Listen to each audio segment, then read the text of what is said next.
Hi friends, మొదటిసారి Mehab channel వీడియోసిన వారు subscribe చేసుకోండి. కావాల్సిన ఇన్ఫర్మేషన్ కోసం కామెంట్లు తెలియపరచండి.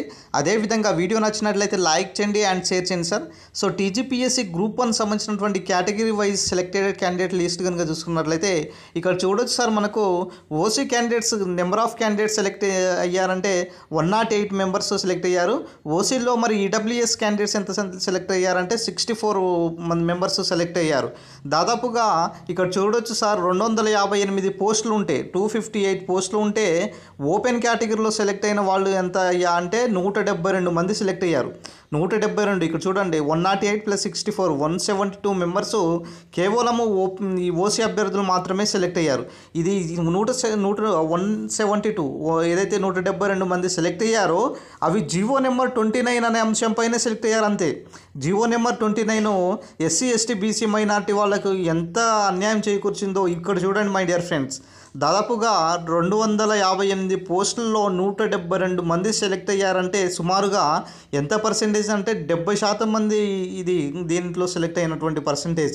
ఇది సామాజిక న్యాయం ఎలా అవుతుందో మరి కాంగ్రెస్ నాయకులు చెప్పాల్సినటువంటి బాధ్యత ఉన్నది.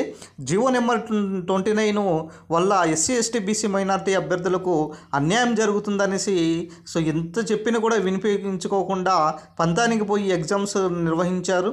ఆ ఎగ్జామ్స్ కూడా సక్రమంగా నిర్వహించారా అంటే అది కూడా లేదు. ఇప్పుడు గ్రూప్ 1 మెయిన్స్ సంబంధించినటువంటి దాంట్లో అవకతవకలు జరిగాయనేసి సింగిల్ బెంచ్ తీర్పు దాదాపుగా 222 పేజీలతో ఇచ్చినటువంటి తీర్పును డివిజనల్ బెంచ్ సవాల్ చేస్తే డివిజనల్ బెంచ్ మరి తుది తీర్పులకు నియమాలకు నియబడి ఉంటుంది అనేసి చెప్పినా కూడా మళ్ళీ ఫలితాలు అయితే విడుదల చేయడం జరిగింది. ఈ ఫలితాలు విడుదల చేయడంతో సుప్రీంకోర్టుకు ఆశ్రయించడం జరిగిందండి. సుప్రీంకోర్టు ఇప్పుడు ప్రజెంట్ గ్రూప్ 1 పరిస్థితి సుప్రీంకోర్టులో ఉన్నది. అసలు గ్రూప్ 1 సంబంధించినటువంటి కేసు సుప్రీంకోర్టులో తేల్చాల్సినటువంటి పరిస్థితి అయితే ఇప్పుడు ఏర్పడిందనమాట. ఈ ప్రజాప్రభుత్వంలో జివో నెంబర్ 29 అనే పేరుతో మరి బీసీ ఎస్సీ ఎస్టీలకు అన్యాయం చేకూర్చిందనేసి విద్యార్థులు ఇప్పటికే గోడు వినిపిస్తున్నారు. సో చాలామంది దిల్సుఖ్ నగర్లో కూడా ఎన్నో రోజుల నుంచి జాబ్ క్యాలెండర్ ఎదురు చూసినా కూడా జాబ్లు రావట్లేదు అనేసి ధర్నాలు చేసినా కూడా ప్రభుత్వం ఎటువంటి స్పందన లేకపోయింది. సో కేటగిరీ వైజ్గా సెలెక్టెడ్ క్యాండిడేట్స్ కనుక చూసుకున్నట్లయితే సుమారుగా ఇక్కడ మనకు ఓసీ ఈడబ్ల్యూఎస్ కలిపే దాదాపుగా 72% మంది సెలెక్ట్ అవ్వడం జరిగింది. 172 మెంబర్స్ అంటే దాదాపుగా 70% మెంబర్స్ సెలెక్ట్ అయ్యారు.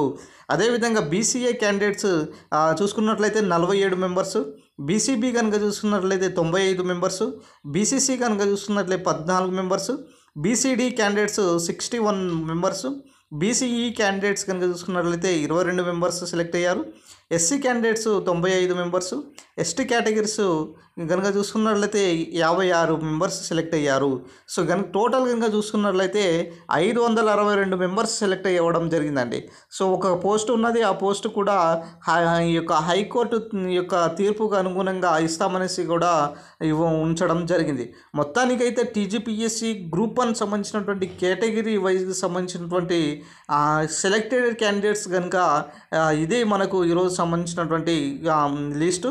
మరి జియో నెంబర్ 29 ఎంతవరకు దీనికి దెబ్బతీసిందో ఒకసారి చూడొచ్చు. ఓపెన్ కేటగిరీ వాళ్ళకి ఎంత నష్టం చేకూర్చిందో ఇప్పుడు ఈ వీడియోలో మనం స్పష్టంగా చూస్తున్నామండి. ఇక్కడ చూడండి, TGPSC category wise selected candidates వాళ్ళ నుంచే వచ్చింది. దీంట్లోనే మనకు జియో నెంబర్ 29 అంశం గురించి వివిధ విద్యార్థులు కూడా అశోక్ నగర్లో అయినా సరే, దిల్సుఖ్ నగర్లో అయినా సరే మరి అక్కడ వెళ్ళి ధర్నాలు చేసినా కూడా మరి ప్రభుత్వం పట్టించుకోకుండా మరి ఎగ్జామ్స్ నిర్వహించడం జరిగింది.